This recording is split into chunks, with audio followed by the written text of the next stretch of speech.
enseñanza y la práctica. Así que el tiempo es suyo, estimado doctor. Muchas gracias, Arturo. No sé si podría compartir desde acá mejor, creo que va a ser más sencillo, Ujú. ya que estoy desde la compu. ¿Podría compartir las diapos Sí, desde claro que acá? sí. Las diapos, el video ahorita le doy el acceso. Ah, ya, genial. Bien, mientras voy presentándome, mi nombre es Ernesto Maximiliano, tengo 46 años. Yo egresé en el 2005, ya llevaba un año de formación en terapia sistémica. El 2006 culminé la primera formación en terapia sistémica, luego la retomé el 2012, acabamos el 2014. Y bueno, mi experiencia, aparte de los estudios, es trabajando con niños, con jóvenes y también con madres.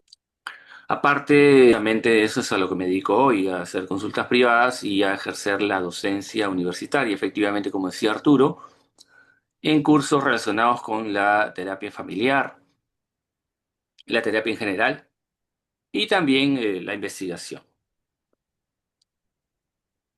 Ya creo que puedo compartir. Vamos a compartir con el audio entonces.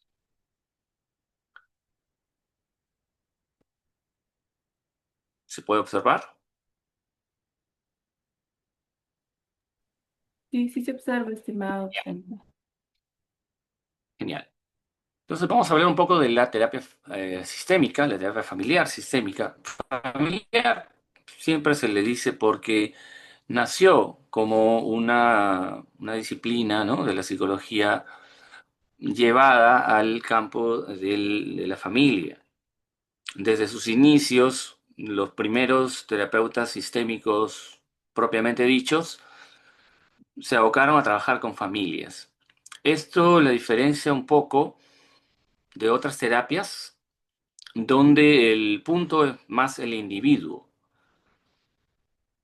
Pero ocurre algo curioso con la terapia familiar sistémica. En realidad, a diferencia de otras terapias donde primero ocurre lo teórico y luego lo práctico, en esta terapia ocurre al revés. Más o menos tenemos grandes exponentes de la práctica terapéutica que no son sistémicos en sí mismos, pero cuya práctica han gestado estudios, ¿no?, teóricos que desencadenaron en la formación de dos disciplinas, se puede decir, la terapia familiar sistémica y la programación neurolingüística. Tenemos dentro de esta gestación un padre en común, eh, quien es Milton Erickson. Voy a compartirles ahora un pequeño video que resume o al menos intenta resumir la formación de la terapia sistémica y el punto que les acabo de comentar. Así que voy a transmitirles. ¿Se puede ver la portada del vídeo? Sí, doctor, sí se puede ver. Ok.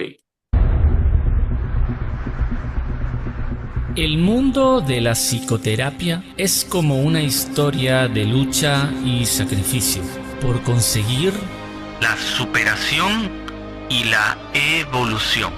En este mundo encontramos diferentes reinos, dotados de ejércitos y armas, pero todos con el mismo propósito: conquistar nuevos mundos. Uno de estos reinos se formó de dos fuentes distintas. La primera, dada a la acción, al combate, la conquista, el asedio. La otra, la segunda, dada a la contemplación, la mirada y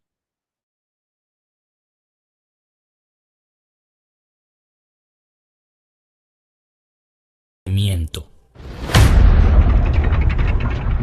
El trabajo sin precedentes de Milton Erickson inspiró a generaciones de terapeutas entusiastas. Su práctica es, junto a la de otros grandes originales, parafraseando a Lynn Hoffman, la base sólida de la práctica terapéutica sistémica. Ahí, donde otros cayeron derrotados, Milton Erickson triunfó elegante y casi mágicamente. Como con aquella mujer con una fobia muy particular y llamativa, fobia a los miembros reproductivos masculinos erectos, a quien Milton Erickson logró llevar a ser una maestra domadora de varones con apenas la primera consulta. Véase el relato completo en el libro Mi voz irá contigo. Con tales bases, el castillo del enfoque sistémico estaba más que listo para comenzar a erigirse majestuoso e imponente. Es curioso, pero lo teórico vino después de lo práctico y no al revés. Las bases de las prácticas de Erickson, Satir, Whitaker, Ackerman, entre otros, llevaron a muchos a preguntarse ¿qué pasó aquí? Las respuestas a esa pregunta dieron a luz al pensamiento sistémico, la otra fuente, la parte que faltaba para completar el círculo. Bateson, Watzlawick, Jackson, Haley, Bivin, entre otros, contribuyeron en la construcción del enfoque sistémico, en su aspecto teórico, con la teoría del doble vínculo, con los axiomas de la comunicación humana, con el ciclo evolutivo familiar, con la teoría sobre triangulaciones, etc. A la par de los trabajos de estos grandes pensadores sistémicos, el desarrollo de otras ciencias como la cibernética de primer y segundo orden, la física cuántica, la biología, con la propuesta de von Bertalanffy en su teoría general de los sistemas, permitieron que el castillo sistémico sea completado. Pero ¿a qué viene a cuento esto de las luchas, los castillos y las bases? A fin de cuentas, ¿qué es ser sistémico? ¿En qué se enfoca el enfoque sistémico?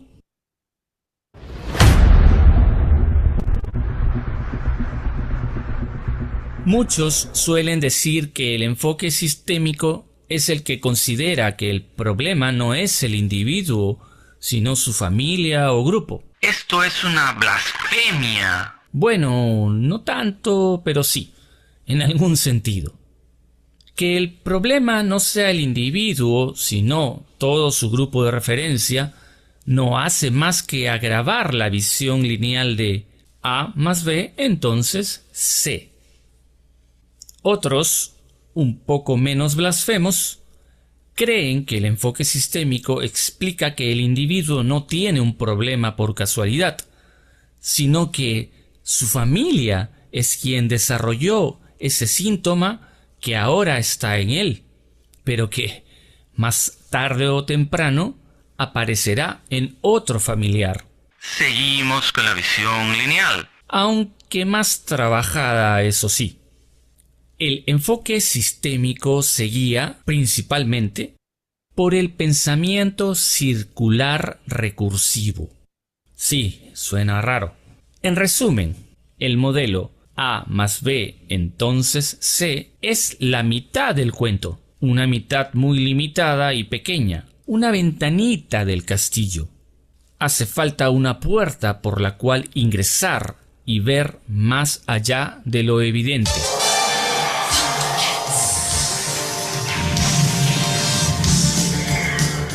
Un ejemplo para ilustrar. Una madre castiga a su hijo porque se ha portado mal. Es la mitad de la historia porque también el hijo se ha portado mal porque la mamá le ha pegado anteriormente. No es una cuestión de quién fue primero, el huevo o la gallina, que nos llevaría a un juzgado de familia o a la comisaría. Se trata de explicar la conducta humana.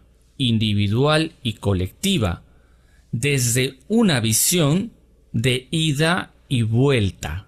Tanto la reacción de una madre como la reacción del hijo van a influirse mutuamente de manera dinámica, de tal modo que el portarse mal provoca el castigo que, a su vez, refuerza y provoca que el portarse mal del hijo se perpetúe y amplifique, se vuelva crónico.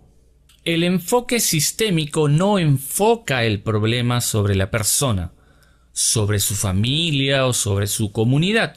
El enfoque sistémico enfoca a la persona, la familia y comunidad sobre el problema. No analizamos el problema para encontrar lo que está mal en el individuo o su grupo.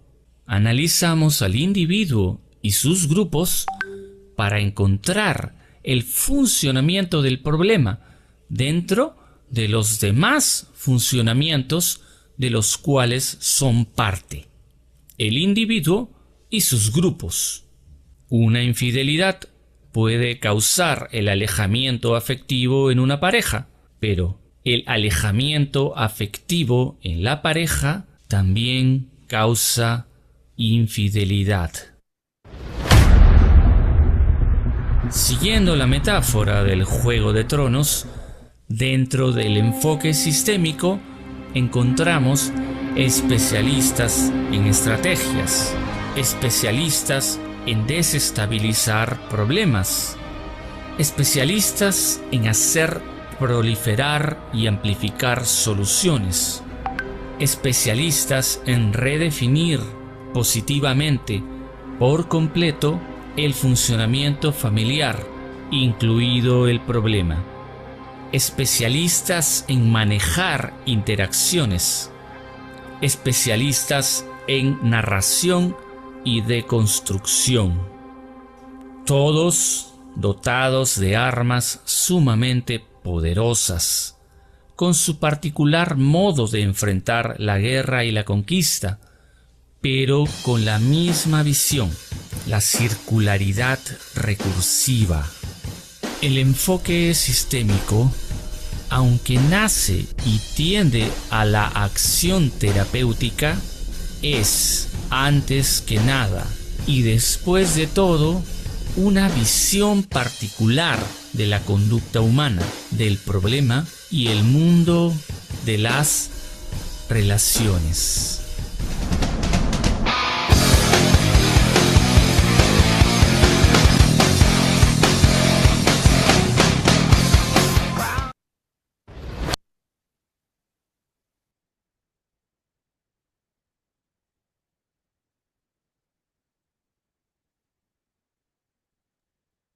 Muy bien, un pequeño video, una especie de documental que he hecho para mi canal. Si quieren visitarlo, ahí está, Ernesto Maximiliano.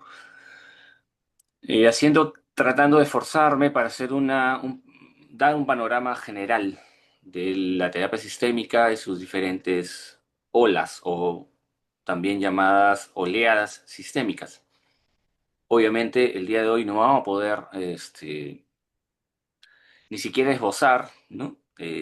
Todas ellas, pero trataremos de ir introduciendo un poco a este modelo que es tan rico, tan diverso también, pero a su vez es tan integrado, ¿no? Está una lógica interna muy, muy interesante, muy, bueno, por lo menos a mí siempre me ha gustado, por eso me hice sistémico, porque es evidente eso. Bien, todo empieza entonces con Milton Erickson. Milton Erickson es un adelantado a su tiempo, un terapeuta genial, de una práctica muy intuitiva, muy humana, muy cercana a la persona.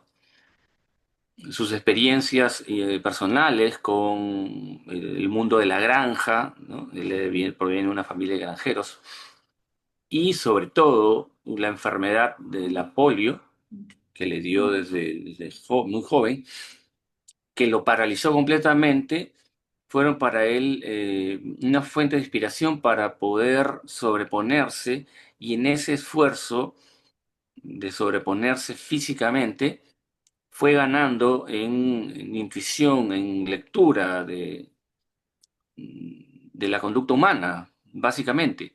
Al verse privado del movimiento, según él mismo lo cuenta en Mi voz irá contigo, el libro,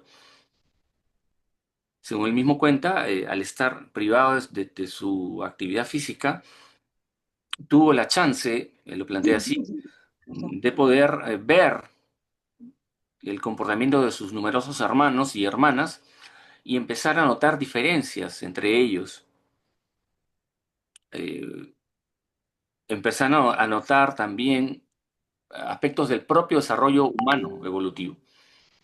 En una entrevista él propone la siguiente pregunta: ¿cómo aprende uno a caminar? A ver, respondan ustedes ahí en su mente o en el chat. ¿Cómo aprende uno a caminar? La idea es que ya siendo grandes, ya caminando durante años, tenemos el sesgo de que la gente aprende a caminar con los pies o gateando, lo cual no es tan cierto. Los primeros pasos que da una persona se dan a través de la manipulación de los objetos y del mundo a través de nuestras manos. Él lo pudo vivir en carne propia al verse privado de su movimiento motor, ¿no? Él estaba cuadraplégico. Logró reponerse a través de autohipnosis, aprendió a hipnotizarse a sí mismo, a entrar en trance, y recuperó gran parte de su movilidad. Solo tuvo que andar una buena cantidad de años, hasta que ya fue anciano, obviamente, con un bastón, cojeaba. Pero la recuperación que hizo fue genial, fue muy, muy grande. Y en ese camino es donde él aprende mucho sobre la conducta humana, sobre el cambio. ¿Quién mejor que una persona que ha estado postrada y que logró movilizarse casi, casi al 100%, para enseñarnos cómo resolver problemas, ¿verdad? Vamos a revisar algunas de las claves de su práctica terapéutica, que, como dije en el vídeo y lo dije al inicio, su práctica terapéutica es la que produce después una serie de estudiosos y terapeutas también de la conducta humana, que dan origen, por un lado, a la terapia familiar sistémica y por otro a la programación neurolingüística. Lo voy a pasar muy rápido, evidentemente, no vamos a tener todo el tiempo para detenernos en cada uno. Lo voy a dejar como unos principios generales de su práctica terapéutica. Milton Erickson evitaba lo errado. ¿Qué significa esto? Que prefería no hacer algo antes que hacer algo equivocado. Un error muy común que cometen los terapeutas es confrontar al paciente. Si el terapeuta te dice que está sufriendo por una persona durante muchos años, el terapeuta se ve tentado a decirle: deja de sufrir, esa persona no merece tu sufrimiento. Lo cual es un error. Si viene sufriendo por varios años por esa persona, ¿por qué cambiaría con solo decirle que no sufra? Probablemente ya se lo ha dicho mucha gente, probablemente esa persona se lo ha dicho a sí mismo N cantidad de veces. Entonces, evitar lo errado es tan importante como hacer algo certero, ¿no? Redefinir todo. La redefinición es muy humana, una práctica que hacemos muy a menudo. Cambiar los significados. Milton Erickson era especial en hacer este cambio de significados por significados positivos, lo cual es más difícil. ¿Por qué? Porque estamos acostumbrados a que nuestra visión nos lleva a ver las cosas en términos negativos. Es más difícil hacer redefiniciones, cambiar los sentidos a resultados positivos. Algo que él hacía, por ejemplo, con los insultos, que son a todas luces algo negativo, que te insulten, que es evidentemente algo detestable, él lo que hacía era redefinirlos en halagos. Si alguien le decía, por ejemplo, que era un tonto, él lo redefinía como un halago y le decía muchas gracias. En lugar de reaccionar de una manera coherente con el insulto, es decir, devolver el insulto, él planteaba que deberíamos tomar esos insultos como un halago. El pragmatismo. Todo sirve. Sirve lo que ocurre en la vida del paciente, ocurre lo que ocurre dentro de la sesión, cosas inesperadas. Si se va la luz, podemos usar eso. Imagínense que estamos en una consulta, se va la luz. Un terapeuta normal diría, bueno, hay que esperar que llegue. Milton Erickson diría, mira, se ha ido la luz. Es una señal que la luz se ha ido de tu vida. O algo parecido. Saldría como alguna ocurrencia. De tal manera que utilizamos lo que ocurre dentro de la consulta o la vida del paciente, hasta sus errores, hasta sus deficiencias, y de esto sabe mucho Milton Erickson, o sabía mucho, ¿no? De aprovechar las deficiencias, pueden servir para poder hacer algún cambio en la vida de una persona.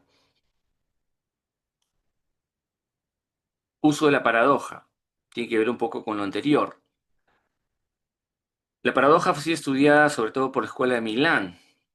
Sobre todo digo porque todas las escuelas sistémicas se sirven de la paradoja, y no solo las escuelas sistémicas, sino que muchas otras escuelas terapéuticas. Pero tal vez dentro de, de las oleadas sistémicas, la Escuela de Milán con Mara Selvini y compañía se han dedicado más a este trabajo. ¿Qué significa la paradoja? La paradoja es una situación contradictoria, una situación donde una persona puede decir algo y hacer otra cosa. ¿Cómo se utiliza en la terapia? Por ejemplo, se puede usar cuando los terapeutas reaccionan o alientan el problema. En lugar de decirle a un alcohólico que ya deje de tomar, que eso le hace daño, proponerle que tome, pero que lo haga acompañado de su pareja. Esto es algo que lo presentan sobre todo terapeutas en libros de terapia estratégica.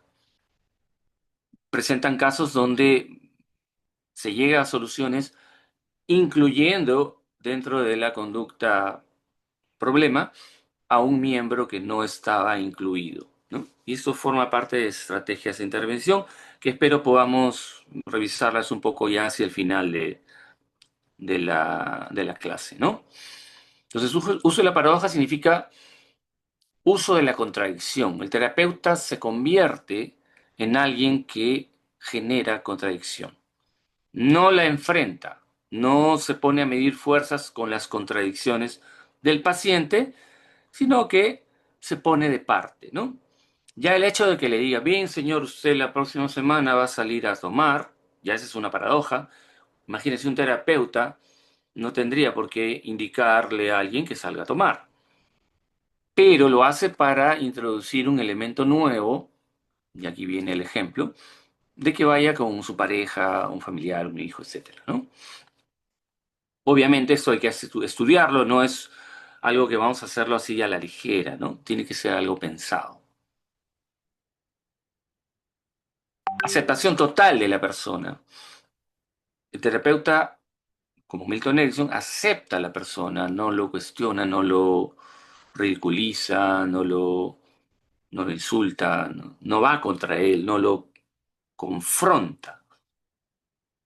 Acepta de plano que todo va a estar bien, que es una persona, y ahí esa es una parte humanista de él, ¿no? Que es una persona que va a salir, que puede salir de sus conflictos, de sus problemas. Crear el contexto del cambio, esto es otra clave de la práctica de Milton Erickson. No iba de frente a generar el cambio, no buscaba de frente que el paciente cambie, sino que trataba primero de crear el contexto para el cambio. haciendo una simple pregunta como ¿en cuánto tiempo cree usted que va a solucionar su problema? Milton Erickson ya estaba creando las condiciones para el cambio. Fíjense en la diferencia que hay en preguntarle a alguien, ¿usted cree que va a solucionar su problema? Con ¿en cuánto tiempo cree usted que va a solucionar su problema? Hay un abismo de diferencia entre dos preguntas que parecen en apariencia, ¿no? Muy superficial, que parecen iguales, pero no lo son. Cuando nosotros le preguntamos a un paciente algo así, estamos saltando la primera parte, de sí o no. Estamos yendo de frente por el sí. Y creando lo que más adelante Václavic eh, llamó ilusión de alternativas. Como cuando vas a un restaurante y el mozo te pregunta, ¿y usted va a acompañar su pizza o lo que haya pedido con qué bebida? No te pregunta si quieres una bebida, te pregunta con qué lo vas a acompañar. Ese es un mesero hábil. La metaforización, la metáfora o el uso de metáforas también es una herramienta, una estrategia también, que es usada por muchos modelos terapéuticos. Tal vez diría casi la totalidad. En el modelo sistémico, la metáfora ha sido especialmente utilizada y tenemos gran variedad de ejemplos con diferentes terapeutas de diferentes oleadas que usan la metáfora. ¿Qué es la metáfora? La metáfora es una imagen que transmite a nivel indirecto un mensaje. Si tenemos a una persona, por ejemplo, que acusa que todas sus parejas le han sido infieles, le han tratado mal, etcétera, tranquilamente podríamos usar la metáfora de Caperucita y el lobo feroz. Caperucita sería la persona engañada por múltiples parejas y el lobo feroz sería su pareja o algunos de esas parejas que le han engañado, ¿no? Y así podemos utilizar metáforas o imágenes literarias, ¿no? Provenientes de cuentos, provenientes de películas, provenientes de la naturaleza. Una madre, imagínense una madre que sacó adelante a sus hijos, trabajó y ahora está en problemas. Tranquilamente podríamos usar la metáfora de una madre gallina, una mamá leona, ¿no? Para connotar y transmitir un montón de información, un montón de mensajes con solo usar una imagen. Esa es la idea de la metaforización. El uso de sí mismo como un tercero. También existe como un sesgo que muchas veces nos transmiten terapeutas anteriores a nosotros de que no deberíamos nosotros hablar de nosotros, perdón por el exceso del uso de nosotros, en la terapia. Lo cual puede ser un error, en el sentido de que estamos dejando de lado un montón de experiencias, un montón de información que le puede servir a la persona a la cual tenemos en sesión. El uso de sí mismo como un tercero puede ser una herramienta, una estrategia muy eficaz. Yo en tu lugar ya estaría colgado de un árbol, puede ser un mensaje muy poderoso para alguien que la está pasando mal. Otra clave era que Milton Erickson era inesperado, era impredecible para el paciente. No sabía por dónde le iba a salir. En el video menciono el caso de una chica joven que estaba muy preocupada por una fobia que tenía, una fobia sexual. Milton Erickson, lejos de actuar de la manera convencional, aconsejándole, tratando sus problemas anteriores, cuando era niña, con la relación con su padre, etc., va de frente y la reta, le hace ver que ella tiene la capacidad no solo para no tener miedo dentro del ámbito sexual, sino para disfrutar de sus relaciones.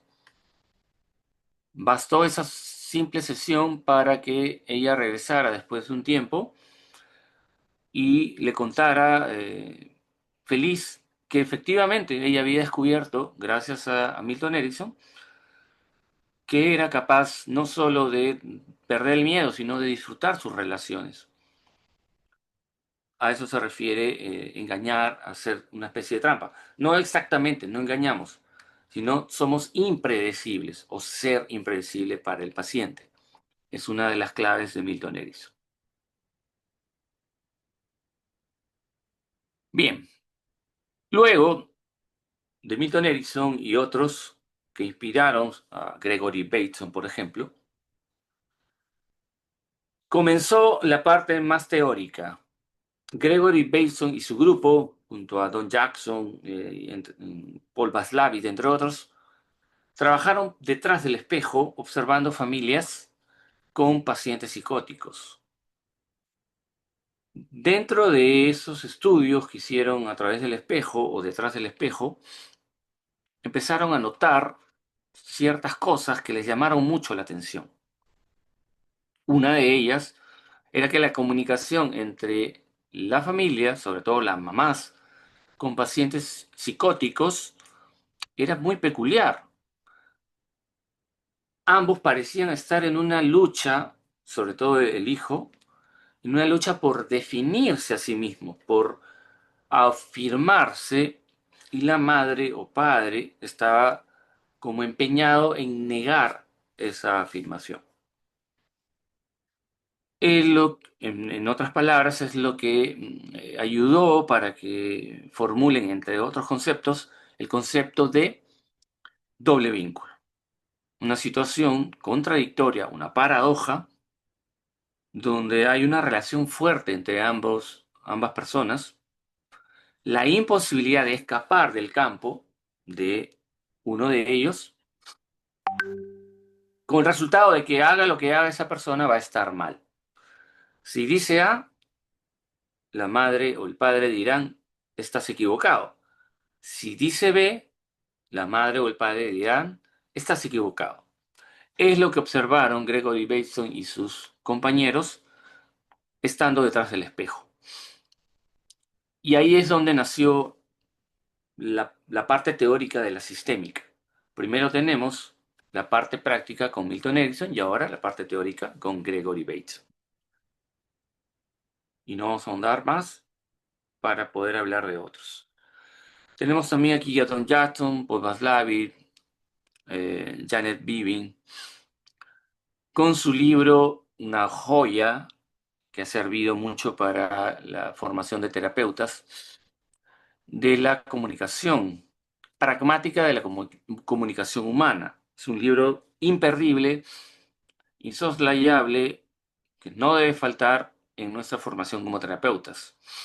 La pragmática de la comunicación son el estudio de los efectos que produce la comunicación sobre el comportamiento humano, mientras que la lingüística se encarga de ver el código analógico, cómo funciona, cómo se estructuran las ideas, etc. En pragmática de la comunicación vemos los efectos que causan el comunicarse. Es un libro imperdible. En este libro vamos a encontrar los axiomas, es decir, leyes que se dan en general en el comportamiento humano. Por ejemplo, la imposibilidad de comunicar, de dejar de comunicar, perdón. Una persona que intenta guardar silencio, no decir nada, ya está diciendo algo. Y a veces dice más con ese silencio que si hablara. En la comunicación existen dos códigos, el digital, el de las letras, los números, y el analógico, que es el de el lenguaje no verbal. La gente puntúa la realidad de manera diferente de acuerdo a su propia autorreferencia. Cuando uno se comunica, está definiendo una relación. Si yo les digo buenas noches, amiguitos, es distinta la relación que yo quiero formar con ustedes que si les digo buenas noches a todos, damas y caballeros. Son dos formas de definir una relación. Y finalmente, existen dos modalidades en las cuales nos vamos a ver envueltos cuando estamos interactuando con las personas. Una, donde estamos a nivel similar o igual, Y la otra, cuando estamos en una desigualdad. Yo puedo estar, digamos, a nivel comunicacional encima o puedo estar debajo, ¿no? Si estoy con mi jefe, comunicacionalmente yo suelo ponerme debajo. A mi jefe no lo voy a tutear, pues. A eso se refiere. Bueno, este es un libro imperdible para la formación terapéutica y ha servido mucho para la práctica sistémica.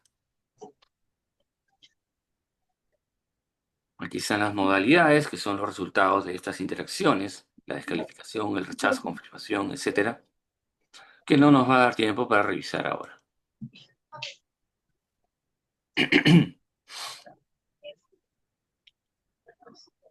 Seguimos. Otro punto clave dentro de la gestación de la terapia sistémica en sus bases teóricas es la publicación de von Bertalanffy y su teoría general de los sistemas. Un sistema cerrado viene a ser un sistema que no evoluciona. Por ejemplo, un reloj, una olla, un avión, la Tierra en sí misma.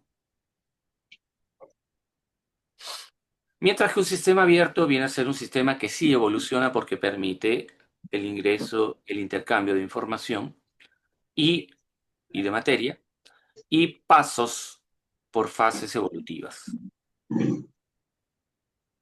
Perdón, acá la Tierra era la figura, el mapa mundi, pues, ¿no? Como objeto, ¿no?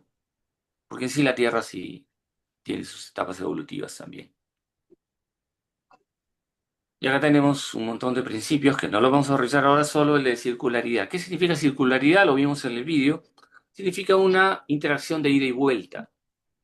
En todo problema existe un proceso de ida y vuelta. Una madre que castiga a un hijo no solamente es una madre que castiga a un hijo.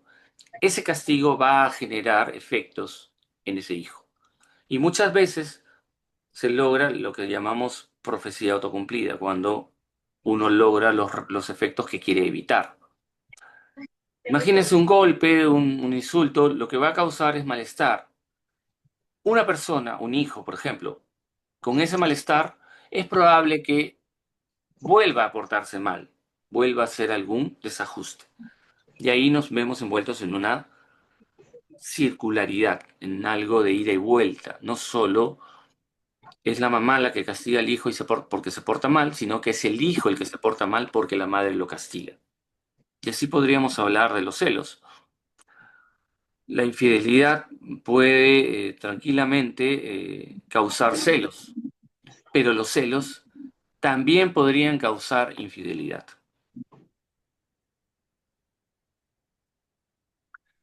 Bien, aparte, como decía, de la práctica de Erickson, la teoría de doble vínculo, la teoría de la pragmática de la comunicación, tenemos la cibernética. Y aquí estudiamos los procesos de retroalimentación. En la cibernética se estudia el control, cómo controlamos a los sistemas y cómo ocurren saltos, ¿no? Dentro de un proceso de los sistemas cerrados para que estos entren en algún tipo de desajuste, ¿no? Tenemos la retroalimentación positiva y negativa. La negativa se refiere a todas las acciones de control para que las cosas sigan siendo iguales. Y la retroalimentación positiva vendría a ser todas las acciones que llevan al cambio al sistema. Llevado a la conducta humana sería, pues, todos los esfuerzos y comportamientos encaminados a dejar las cosas como están. Una persona, adelantándonos un poco a la violencia, ¿no? A la violencia. Una persona que está dentro de una interacción violenta va a ejercer mecanismos de retroalimentación negativa para que la violencia siga dentro de la relación.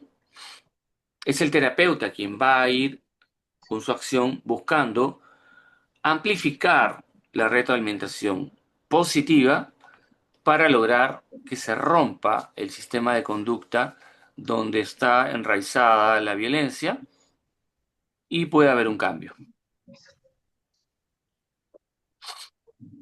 Y tenemos conceptos de teoría de los sistemas, de la cibernética, perdón. Vamos con el ciclo evolutivo. Este es muy importante. Jay Haley estudió, discípulo directo de Milton Erickson. Jay Haley estudió o propuso las etapas evolutivas de la familia. Todo empieza con el cortejo noviazgo, cuando la pareja empieza a conocerse, a enamorarse y logran establecerse como pareja.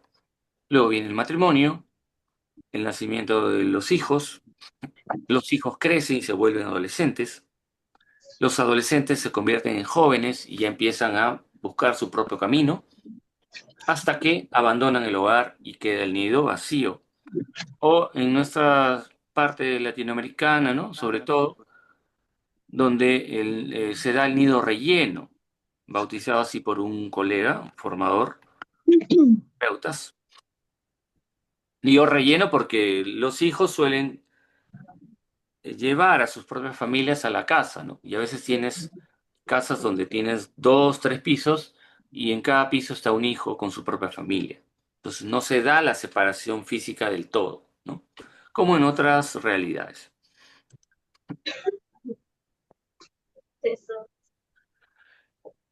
Después de esto ya tenemos la primera oleada de sistémicos casi propiamente dichos como Salvador Minuchin y su terapia estructural. Él, aplicando los conceptos ya ganados por Gregory Bateson, por Paul Václav, Don Jackson y demás, que ya habían sentado todas las bases teóricas para la práctica sistémica, como no, siempre inspirados por Milton Erickson, se dio a trabajo con, o aplicar estos conceptos al trabajo con familias en Filadelfia, Estados Unidos. Familias de migrantes, sobre todo, con problemas de desajuste. Familias caóticas. Niños, empezando con los niños. Dentro de su práctica, Milton Erickson, al trabajar con los niños, hacía participar a las familias. Él y los terapeutas estructurales sistémicos suelen buscar que a la consulta asistan todos los que puedan. Hijos, papás, abuelos, hasta las mascotas. Son conceptos que se dieron con Salvador Minuchin y sus compañeros, ¿no? Límites y fronteras. Los límites vendrían a ser las reglas de conducta y las fronteras, cómo estas reglas se relacionan con los demás sistemas, ¿no? Los límites son internos y las fronteras son a nivel externo. Lo vamos a pasar así también. Las triadas, las triangulaciones, desviación de conflictos, coaliciones. Al trabajar con esas familias se dio cuenta de cómo era la interacción, no era lineal, sino que había un ida y vuelta, se organizaban, el padre podía estar aliado con un hijo, la madre con una hija para mandar mensajes al otro cónyuge, y esto es muy común en las familias. Cuando un padre o una madre le dice a su hijo, oye, dile a tu papá, dile a tu mamá tal cosa, ¿no? Los usan como voceros, mediadores, etcétera, ¿no? Muchos de los problemas que pasan mucha gente es por esto, porque los convirtieron en mediadores, en reguladores de la relación entre sus padres. Luego tenemos la teoría del caos, que nos habla de que pequeños cambios pueden convertirse bajo determinadas circunstancias en grandes cambios. Por ejemplo, en la terapia centrada en soluciones se utiliza mucho este concepto, ¿no?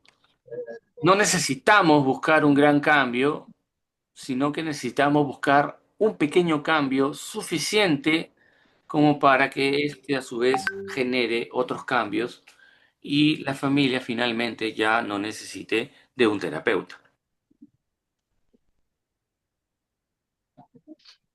Aquí tenemos más información y ya bueno. Y eso sería a grandes rasgos el modelo de la terapia familiar sistémica. Justo a tiempo creo que he terminado, sí, excelente. Arturo. Arturo. Estimado docente, vamos a Sí. tener unos minutos para el break. Luego de Ujú. minutos regresamos, es decir, a las 8:10. Sí. Gracias. Regresamos con la interacción violenta. Gracias.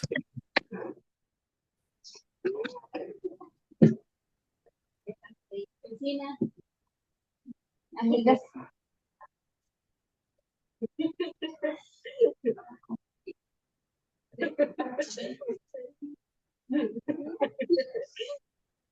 Kiss me, kiss me.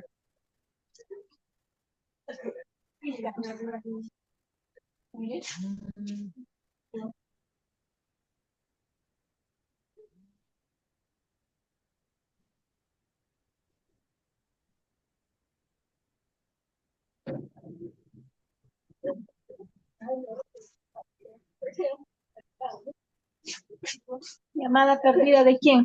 Va, mi compañero me está llamando.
Bien, hemos retornado del break.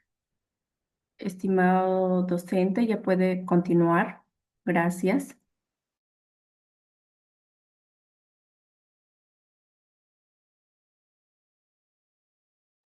Muy bien.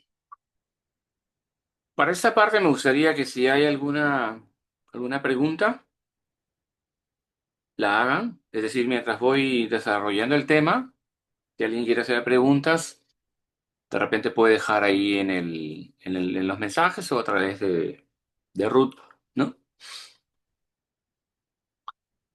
Bien, el modelo sistémico, como lo decía anteriormente en el vídeo y también mientras introducía el tema,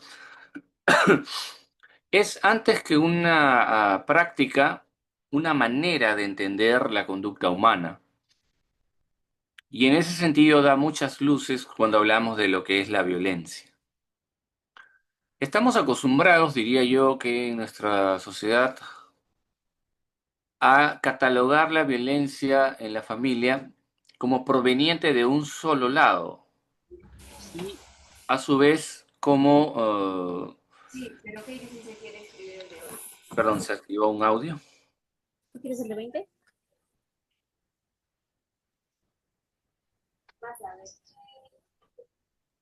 En este momento vamos a silenciarlo, Muy estimado bien. docente. Gracias. Decía, cuando vemos lo que es la violencia y cómo nuestra sociedad la cataloga, es como si fuera solo de un lado a otro, ¿no?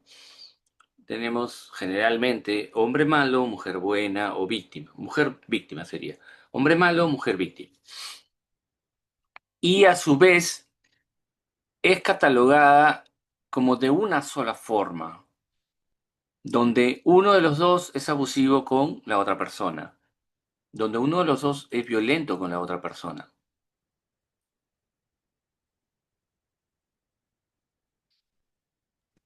Y la verdad es que desde el modelo sistémico podemos tener un panorama un poco distinto. Como ya más o menos ustedes lo pueden ir sospechando, y desde la terapia sistémica no vemos un culpable y una víctima solamente. Vemos toda una interacción entre el del victimario y la víctima. Una serie de procesos de retroalimentación, reglas de relación, estructura de la pareja, de la familia, etcétera, entre otros temas, que están involucrados en lo que llamamos violencia. Y también vemos dos grupos de violencia intrafamiliar, que incluyen no solo a la pareja, sino también a los hijos, entre los hermanos y la familia extensa.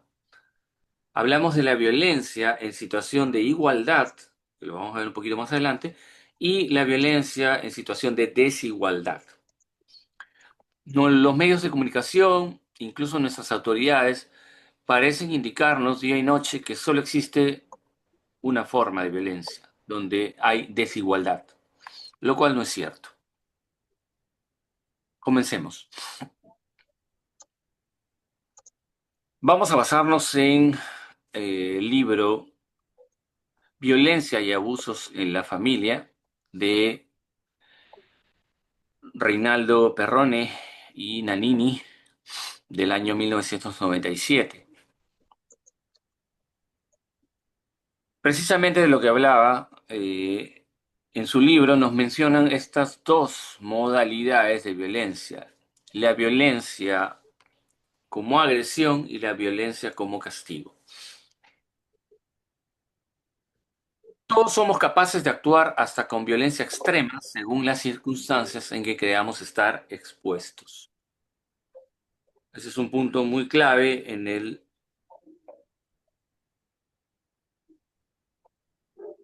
el desarrollo de la teoría de este libro. Es el sistema de creencias es el que va a generar la violencia o donde se va a gestar la violencia. ¿Qué es la violencia agresión? Son parejas o pares, llámese hijos, primos, etcétera, donde la violencia es de ida y vuelta. Un ejemplo podría ser dos personas que se están peleando y se tiran los platos. Los platos vuelan, o los golpes, o las infidelidades, ¿no? Uno es infiel, el otro le paga con la misma moneda, como dice la canción, con la misma moneda yo te pagaré. Ahí hablamos de una violencia simétrica, donde la violencia está caracterizada por la agresividad. Ninguno de los dos se impone. Más bien los dos parecen estar abocados a imponerse, pero no lo logran, con lo cual sube el nivel de la violencia. He tenido la oportunidad de atender parejas en esa situación, donde ambos compartían insultos, golpes, no había la prevalencia de uno de los dos. La situación era de simetría y de escaladas simétricas, ¿no? La violencia como castigo, aquí sí, es unilateral. Existe alguien que predomina sobre el otro, que tiene más fuerza, que tiene más dominio, más poder, más habilidades. Y el otro simplemente no puede escapar de esta violencia.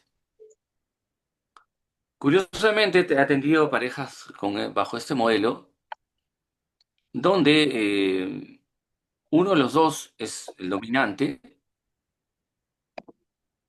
y ejerce su dominio utilizando la violencia por alguna insatisfacción, por algún malentendido, por alguna característica del otro que no le llega a satisfacer del todo. Con una pareja que está en un círculo vicioso de amenazas de terminar la relación por parte de uno de ellos, la chica, y quien contacta o quien me contacta es él, ¿no? Él está enamorado, ¿no? de ella y me busca para ayudar en su relación. Primero me busca para ayudarlo a él de manera individual, luego pasamos a la fase de pareja. ¿En qué consistía este abuso? En una suerte de manipulación por parte de ella con la relación. O sea, la manipulación se ejercía sobre él con las amenazas de dejar la relación. Por lo general, estamos acostumbrados, como dije, por la sociedad, a que veamos la violencia solo cuando hay golpes, hay heridas y en casos extremos asesinatos. Pero en realidad se da de maneras sutiles a veces. Basta con manipular con el hecho de terminar la relación para ejercer violencia. Entonces, en el caso de ellos, estaban atrapados no en una violencia brutal, una violencia baja, diría yo, pero violencia al fin, que no los dejaba evolucionar como pareja. Entonces tuve que ayudarlos en eso y felizmente pudieron, ellos estaban enamorados, eso es algo que ayuda bastante, ¿no? Que estén enamorados para no, tal vez, no cambiar de posición, porque esa es otra ilusión. La sociedad nos hace pensar que todo debe ser 50 y 50. Y parejas 50 y 50 casi, casi diría que no hay, que son más raras de lo que pensamos. Por lo general, uno de los dos es quien domina la relación. Y eso no está mal ni bien, es así, ¿no? Entonces, en este caso pude ayudar en eso, a desenredarlos de esta manipulación un poco inconsciente, hay que decirlo, de parte de uno de los miembros de la pareja, con esta amenaza de voy a dejar la relación, ¿no? Que ponía al otro de patas para arriba, como dice el dicho, ¿no? Entonces, regresando un poco a la explicación, ¿dónde inicia la violencia? Va a iniciar en las reglas, como la pareja, la familia, los hermanos, los primos, la familia extensa, interiorizan reglas. Las reglas no son otra cosa que la conducta normada. Dentro de nuestras relaciones, todo lo que ocurre se transforma en regla. Si ocurre una vez, no es una regla. Pero si ya ocurre dos, tres a más, ya tenemos entonces una regla que se va a repetir n cantidad de veces. En el ejemplo que les ponía, si una pareja permite ser manipulado a través de una amenaza de cualquier tipo, lo permite más de dos veces o más de una vez, entonces eso se va a convertir en regla y la manipulación se va a establecer. Va a tomar dos formas. Va a ser violencia-agresión cuando son dos que están en similares condiciones, o será violencia-castigo cuando uno de los dos es más fuerte, se impone al otro. Dicho sea de paso, es más difícil trabajar terapéuticamente con la violencia castigo, con parejas complementarias.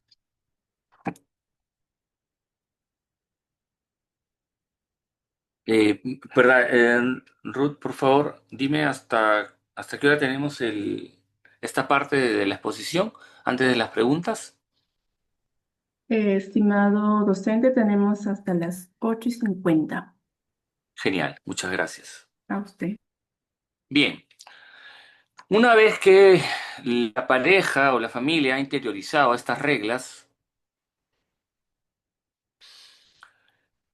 tenemos que se va a normalizar el consenso implícito rígido. ¿Qué es el consenso implícito rígido? Es un acuerdo implícito porque muchas veces no se ha dado de manera patente, ¿no? De manera explícita, sino que se ha dado de manera indirecta. Miren, ¿cuántas veces no hemos escuchado? No me pegues delante de mis hijos, o si me pegas delante de mis hijos, yo te voy a denunciar. Ahí hay un consenso implícito rígido. ¿Por qué consenso? Porque se está poniendo de acuerdo la familia, la pareja. Los dos terminan aceptando la propuesta. Él se regula en su comportamiento y no la agrede a su pareja delante de sus hijos. ¿Por qué es implícito? Porque en esa aceptación, en ese consenso de esa regla, hay una consecuencia violenta.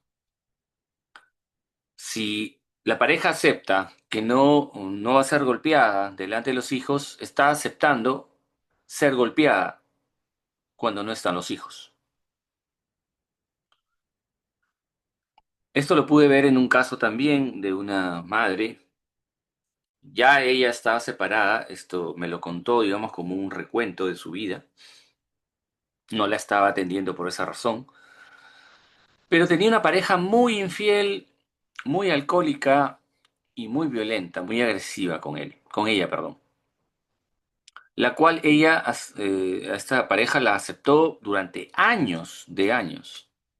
Tenían el consenso implícito rígido de que se iba a dar la violencia a puertas cerradas, es decir, en la casa. Iba a ocurrir los ataques, los insultos, las vejaciones dentro de casa. Incluso en presencia de los hijos. Eso era parte del consenso implícito rígido. Habían aceptado ambos de manera implícita, porque nadie en su sano juicio diría, ya, yo voy a aceptar que me pegues. Aunque puede pasar, pero es más difícil. Lo normal es que esto ocurra de manera implícita. Entonces, esta pareja había aceptado que iba a haber violencia hacia ella, hacia la esposa, puertas adentro.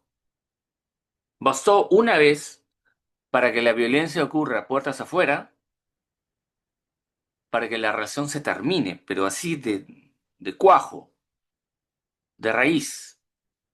Una vez él había llegado a casa borracho con otra mujer, ella le reclamó, todo seguía más o menos igual, hasta que él decide empujarla hacia la calle, golpearla, gritarle, en presencia de todos los vecinos. En ese momento ella decidió ir a hacer la denuncia respectiva. No escuchó súplicas, no escuchó ruegos de él, fue a hacer la denuncia. Él fue detenido, fue llevado a prisión y ella en ningún momento desistió de la denuncia. A partir de ese día dejó de ser su esposo. Se rompió el consenso implícito rígido. ¿Por qué es rígido? Porque de manera disfuncional, de manera rígida, es decir, es muy difícil de romper, muy difícil de cambiar, las personas toman acuerdos y esos acuerdos se convierten en cadenas de relación para ellos. ¿Qué ocurrió en este caso que yo les comento? Se rompió el consenso implícito rígido. Ellos habían acordado que la violencia ocurriría puertas adentro. Como la violencia ocurrió puertas afuera, se rompió el consenso implícito rígido. Ella sentía que se habían pasado los límites de lo que estaba dispuesta a tolerar, por lo cual decidió simplemente romper con la relación. En otras palabras, como terapeutas sistémicos, lo que buscamos es que ese consenso implícito rígido se rompa. No directamente por nosotros, pero sí procurar que se dé. Poniendo esa salvaguarda, obviamente, la vida, la integridad de nuestros pacientes.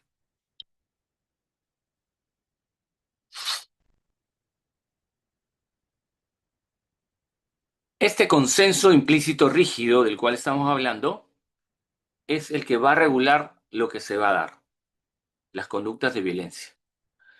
En algunos casos, el consenso implícito va a permitir que la pareja, por ejemplo, tenga otras parejas, va a permitir que existan los golpes, los insultos, o que no existan eso, que se dé de otra forma. Y otra característica es que no se habla de esto. Prefiere la gente evitar hablar de que han acordado sin darse cuenta que iban a tener una interacción violenta. Además, se da un bloqueo del escape emocional, es decir, dentro de la interacción violenta, ambos o un miembro de la pareja está prohibido de contárselo a sus padres, ir a hacer la denuncia, etcétera, ¿no? Mientras el consenso implícito rígido esté vigente, no se va a poder escapar de la violencia.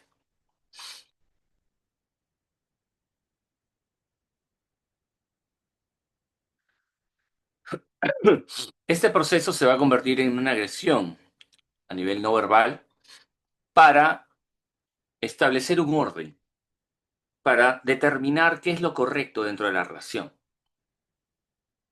de manera explícita e implícita.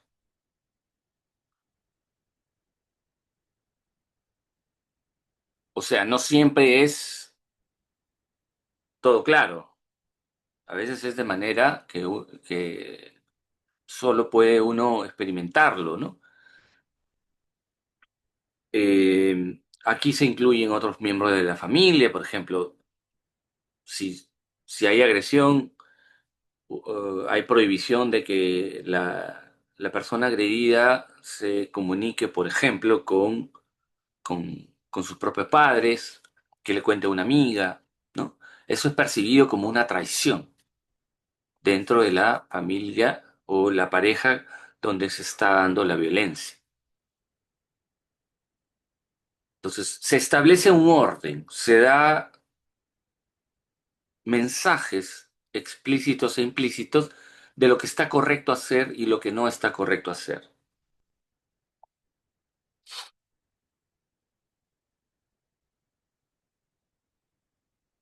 ¿Dónde entramos los terapeutas? Aquí es donde entramos nosotros, en lo que llamamos teoría del reloj, o relays en español sería regulador. Todos tenemos estos dispositivos en nuestras casas. No sé si se han dado cuenta que antiguamente habían cuchillas donde cuando ocurría algo imprevisto íbamos hacia la cuchilla y la bajábamos y se desactivaba la energía eléctrica. Bueno, la mayoría de casas hoy en día tienen un relay o un relays. Son estos dispositivos que cuando hay una fluctuación irregular de energía, desactivan la energía y todo queda sin flujo. Se propone esa teoría como la explicación del rol que tenemos los terapeutas, los agentes del orden como la policía o los funcionarios públicos como la gente del Ministerio de la Mujer, etcétera, como reguladores, primero estabilizadores y luego reguladores de la conducta violenta. Es decir, Si tenemos una pareja que se ve enfrentada a procesos de violencia, normalmente la gente se da cuenta de eso, los familiares, los vecinos, y alertan a veces a las autoridades. Y cuando llega la autoridad, pone orden, bloquea, estabiliza la violencia, la neutraliza, ¿no? ¿Cuántas veces no hemos visto algún video donde está ocurriendo una pelea entre esposos, entre pareja, llega la policía y se enfrenta al agresor, que normal, por lo general es un hombre, lo neutralizan y ya se calma, la cosa se calma, ¿no?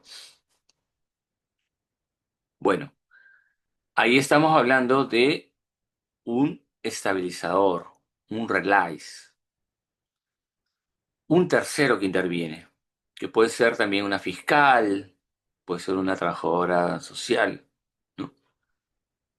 Y un terapeuta, nosotros. Ahora, ¿qué es lo que se busca? Que estos relays, que pueden ser gente de la misma familia, pueden ser profesionales terapeutas o pueden ser policías o funcionarios del Estado, no solo estabilicen a la pareja, a la familia, sino que puedan ser reguladores que después se van a hacer indispensables. No indispensables, sino dispensables. Es decir, que ya no se los va a necesitar. Y ese es un peligro que ocurre para los terapeutas. Convertirse en alguien que constantemente tenga que acudir a la relación de la familia o de la pareja para estabilizarlos. Y aquí es donde muchos terapeutas pueden ser parte de procesos de larga data, de 2, 3, 4, 5 años, trabajando con una misma familia. La idea no es quedarnos con la familia, ser nosotros parte de la familia. La idea es momentáneamente estabilizar, regular la relación, que la familia aprenda de esa regulación para que después nosotros ya no seamos indispensables, sino dispensables. Y ahí es donde llamamos, o la teoría del Relax llama, al ente regulador. La familia expuesta a las acciones del terapeuta aprende, interioriza, ya no el consenso implícito rígido, sino la intervención terapéutica, de tal manera que cesa la violencia, siguen interactuando, pero ya sin la necesidad de pautas violentas, aprende a hacerlo sin la necesidad del terapeuta. Y ahí es donde decimos trabajo cumplido como terapeutas. No cuando nos vuelven a llamar, porque el problema sigue y necesitan de nuestra presencia para que se estabilicen, para que dejen de pelear o agredirse a una pareja, sino cuando han logrado ellos interiorizar pautas no violentas.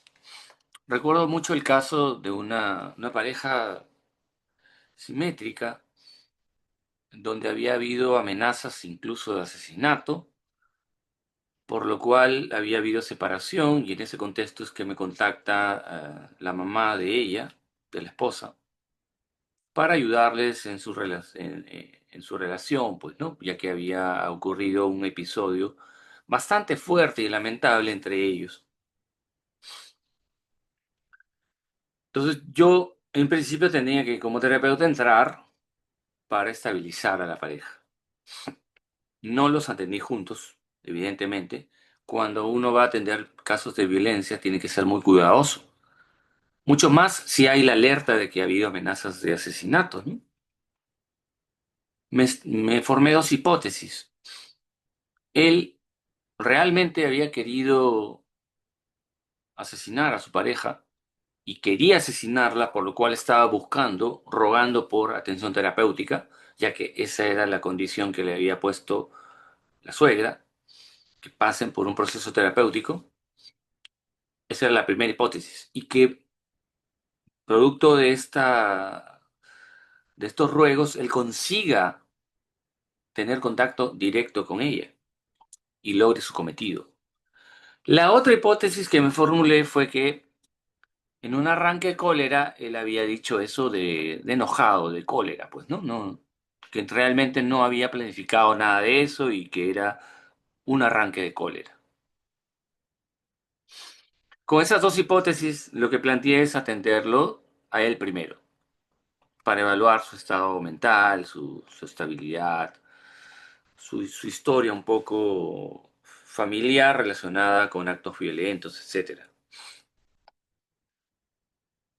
Una vez que yo estuve más o menos seguro que no había peligro, también conversando por separado con la suegra y con la víctima,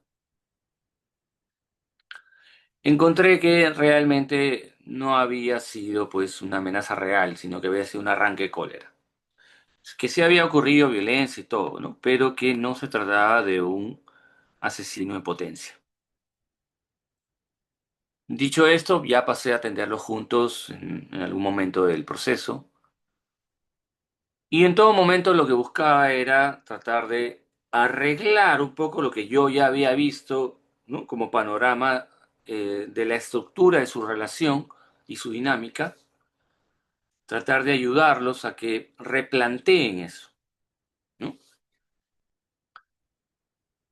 Pasado un buen número de sesiones, ya ellos mismos decidieron regresar a vivir juntos, porque obviamente se habían separado, ella estaba con su mamá y él solo. Regresar ella con sus hijos y todo, ¿no? Y bueno, felizmente yo veía que esto era algo bueno para ellos, que estaban dando pasos hacia lo que digo, ¿no? Aprender a regular esos elementos que los llevan a sentir frustración, rabia, cólera, su sistema de creencias, ¿no? Como pareja, él como esposo, que le produce frustración, igual ella, que finalmente con el tiempo, con la interacción, desembocan en consensos implícitos rígidos, cargados de violencia. Y al final, al yo ya percatarme que estaban en ello, ¿no? Y ya empiezo yo a separarme de ellos. Eso es algo que yo uso frecuentemente en los procesos en que estoy involucrado. Cuando empiezo a ver cambios, me voy alejando como terapeuta. Voy extendiendo la frecuencia de las sesiones, el tiempo, el lapso de tiempo. Si los atendía dos o una vez por semana, después paso a 15 días, a un mes, etc. Eso ayuda bastante para que la misma familia, la misma pareja, con lo que va aprendiendo, siga viéndoselas por sí mismas, sin la necesidad del Relice, que sería, yo como terapeuta, sería un regulador para ellos. Entonces, a eso se refiere la teoría de Relice. Es muy fácil caer en un rol regulador eterno, pensando que como está manifestándose un problema, yo tengo que estar más presente, yo soy más necesario, y no, no es así. La idea es como ser un pequeño entrenador, algo así, ¿no? Ayudar a un chico de estos de formación de menores que está, por ejemplo, formándose en el fútbol, ayudar a enseñarle, ¿no? A la técnica, la táctica, para que después él ya pase a otras ligas, ya no en menores, sino en calichines, no sé, las categorías que existan, hasta profesional, ¿no? Pero ya nosotros, ya no. Cumplimos nuestro trabajo y ya por sí mismos, ellos tienen que vérselas. Y esto proviene del modelo sistémico, de la visión sistémica. Mauricio Andolfi, otro terapeuta sistémico de otra generación, un poco más reciente, italiano él, habla de esto, ¿no? En realidad cuando nosotros, o mejor dicho, cuando las familias van a consulta con nosotros, ellos y nosotros formamos un nuevo sistema. Está el sistema de la familia, está el terapeuta como sistema personal, Y está el sistema terapéutico, que es provisional, donde nosotros pasamos a cumplir ciertos roles que están dentro de la familia y que la familia misma nos hace pasar a nosotros, pero de manera temporal, no para quedarnos. O sea, dicho de otro modo, es como que formáramos parte de la familia, pero una parte transitoria artificial, con el propósito de ayudarles a que ellos aprendan a manejar sus problemas, aprendan a dar soluciones a sus problemas. Y por eso que nosotros pasamos a formar parte del sistema con ellos, pero de manera transitoria. Si nosotros no asumimos eso, corremos el riesgo, como digo, de ser relays, eternos, y pasar terapias largas de 2, 3 años, 4 años, 5 años, una vida, sin llegar a realmente ayudar a una familia.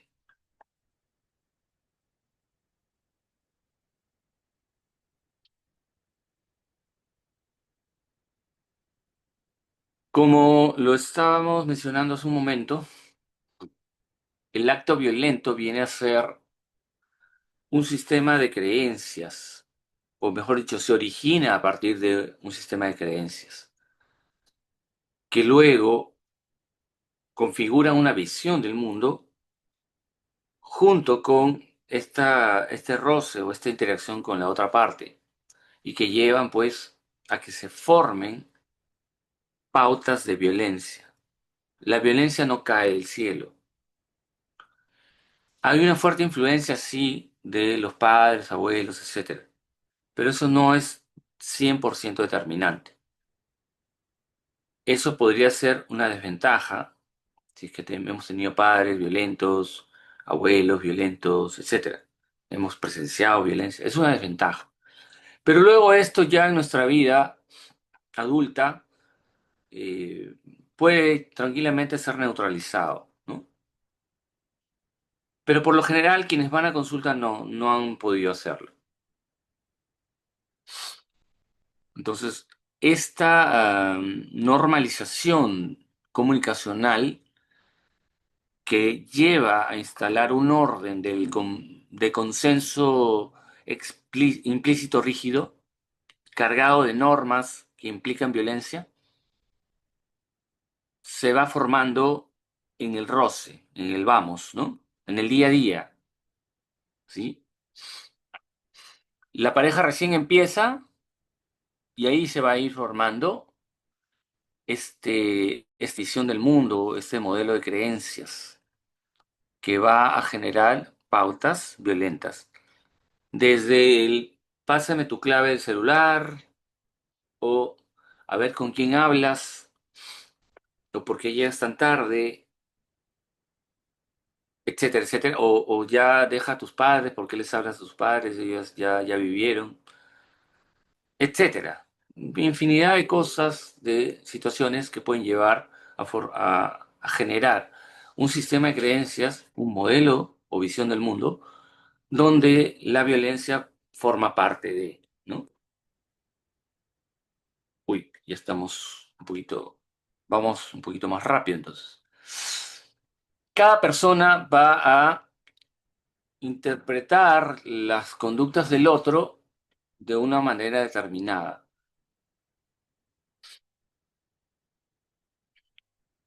Cuando hay violencia, la persona se va a ver afectada en su sistema de creencias. Es decir, no solo tenemos las condiciones que dan para que se dé la violencia mediante el consenso implícito rígido. Una vez que ya se da, que se pone en marcha la pauta violenta, esto va a afectar el orden mental de la persona. La persona tenemos psicológicamente tres necesidades básicas: afecto o cariño, afecto y cariño, orden mental y el aprendizaje, ¿no? Son tres situaciones que nosotros debemos sí o sí tener cubiertas. La violencia ataca en primera instancia a lo que somos. Una persona que es víctima de violencia o que está metido en una pauta violenta, ve afectada su sistema de creencias sobre sí mismo, sobre lo que debe permitir, lo que no debe permitir. Hay una afectación también en el sentido de que percibe la realidad de otro modo. Hay un trastorno, se puede decir, en ese sentido. Las víctimas de violencia empiezan a ver el mundo de otro modo, distinto al que veían antes.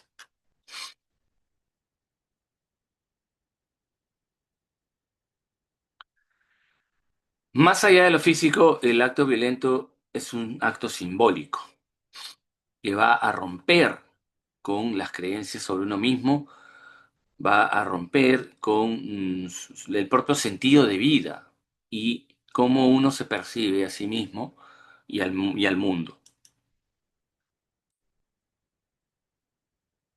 Bueno, esto no es de un solo momento, sino que es algo que va a ir poco a poco menguando, erosionando la propia autoestima, la propia visión que tiene uno de sí mismo, incluso hasta llevarlos a sentirse culpables de la violencia que padecen. Por ejemplo, los niños que son abusados generalmente se sienten culpables por el abuso sexual.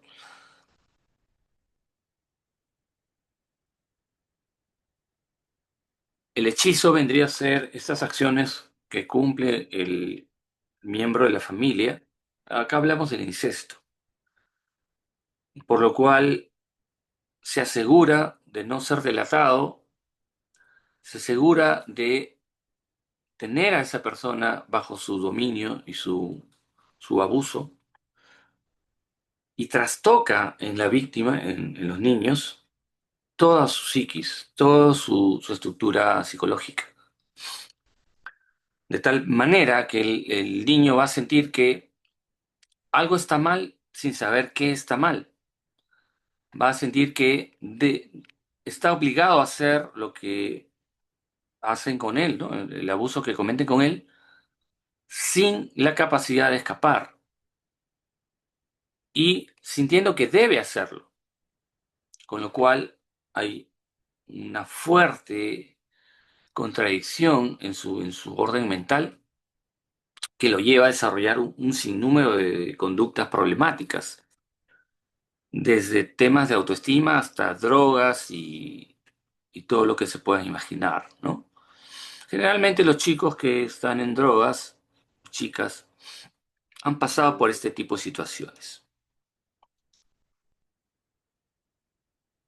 Y vamos ahora a las estrategias de intervención, ya para ir terminando. El uso de terceros, como lo mencionaba con Erickson, significa que uno va a usar a alguien o algo para la comunicación. En lugar de decirle a una persona, ¿no? Mire, usted no es culpable porque su esposo, tal, tal, de frente, ¿no? La vida es así, trae dolor, trae aprendizaje. La vida es el tercero. Puede ser incluso alguien que usamos como referencia. He conocido personas que han logrado superar lo que usted está pasando. Transmite esperanza. Ese es usar terceros. Otra estrategia sería la externalizar. Cuando uno hace un regalo, lo que hace es externalizar un sentimiento interno. El externalizar es una estrategia terapéutica para convertir el problema en algo externo al paciente. La metaforización, ya lo hemos visto, ¿no? Es usar una imagen mental. Por ejemplo, alguien que, eso lo usé también con un paciente, ¿no? Alguien que ha perdido a su pareja, está mal, está pasando por una depresión. Podemos usar a Batman. Batman perdió a sus padres y luchó contra el crimen. Un chico que ha perdido a su pareja, no son los padres, pero es alguien significativo, de repente no va a luchar contra el crimen, pero va a luchar contra los obstáculos personales. Nos puede servir de mucho usar metáforas literarias. Alterar la pauta. Lo del inicio, ¿no? Cuando los terapeutas estratégicos, por ejemplo, recomiendan a un alcohólico incluir a la esposa para que vaya a la borrachera del fin de semana, está alterando la pauta. Esto es muy efectivo hay que estudiar bien cuál va a ser la tarea, la prescripción, pero en líneas generales se trata de eso, de la pauta tiene una forma, nosotros vamos a tratar de darle otra forma, añadir un ingrediente que genere resultados diferentes. Y finalmente, el uso de la paradoja o ser paradójico, también ya lo he explicado hace un ratito, nos va a permitir un campo de acción idóneo para trabajar con pacientes que ya traen contradicciones en sí mismos. Muy bien, eso sería todo. Muchas gracias por su atención. Nos hemos excedido en 4 minutos. Muy bien, queremos agradecer al estimado doctor Ernesto. Voy a pedir a los estudiantes que puedan hacer una reacción también. Gracias, Patricia. Gracias por ahí, Margarita, Brigitte. Bien, quiero agradecerles a cada uno de ustedes por estar aquí presente. Hoy nos hemos llevado una gran experiencia de aprendizaje. Y quiero comentarles una vez más que pues esto es el inicio de este enfoque que tenemos como institución, que es posicionar nuestra vocación, nuestra carrera por medio de docentes, por medio de ponentes que puedan tener todos los requisitos y dar educación de calidad. Entonces, quiero agradecer a cada uno de ustedes por tomarse el tiempo de estar presente en esta capacitación. Y también, una vez más, doctor Ernesto, no va a ser la primera vez. Estoy seguro que vamos a contar con usted para próximas capacitaciones, de acuerdo a los intereses también de nuestros estudiantes, para reforzar aquellos aspectos que a veces uno necesita reforzar por más años que tenga en la práctica clínica. Quizás también cuando alguien recién acaba la carrera, necesita todavía aterrizar todo lo que aprendió, ¿no? Por medio de la experiencia de alguien que ya ha trabajado, que ya se dedica a ese rubro. Entonces, desearles, estimados estudiantes, a cada uno de ustedes una muy buena noche. Quiero recordarles que tienen que registrarse ya a la lista de asistencia, se ha compartido. Sí, si no lo han hecho, háganlo, por favor. Ahí se está compartiendo una vez más, porque para su certificado es necesario asegurarnos que usted estuvo presente hasta lo último de la clase. Ya no es también el objetivo de vender certificados nada más sin ello. Bien, alguno de ustedes ha reaccionado, también para eso nos sirve Linda Asistencia, a nuestro cuestionario que brindamos en nuestro grupo Psicología Clínica. Si alguno de ustedes ha reaccionado, entonces va a entrar a un sorteo, ya le vamos a compartir más tarde quién es el ganador, que se va a llevar gratuitamente el certificado, la grabación y los recursos. Muchos de ustedes ya han aprovechado esta promoción. Si alguno no lo ha hecho, entonces nos vamos a comunicar con usted porque toda capacitación merece tener algún certificado que avale que te has capacitado y nos va a servir, ¿no? Nos va a servir en el diferente trabajo, las diferentes áreas a las cuales ustedes se dediquen. Bien, así que estamos en contacto. Les deseo de todo corazón que Dios les bendiga a cada uno de ustedes y seguimos en contacto por medio del grupo de psicología clínica. Si alguien no está en ese grupo, ya quiero que sepa que por ahí nosotros brindamos acceso a diversas capacitaciones, pedimos opinión también para saber qué capacitaciones vamos a tratar. Nos escribe, por favor, aquí envío el número de la institución para que le agreguemos a ese grupo de WhatsApp. Ahí está. Bien, una vez más, linda noche, bendiciones y hasta otra próxima oportunidad. Gracias, doctor. Bendiciones Gracias también. a todos. Bendiciones.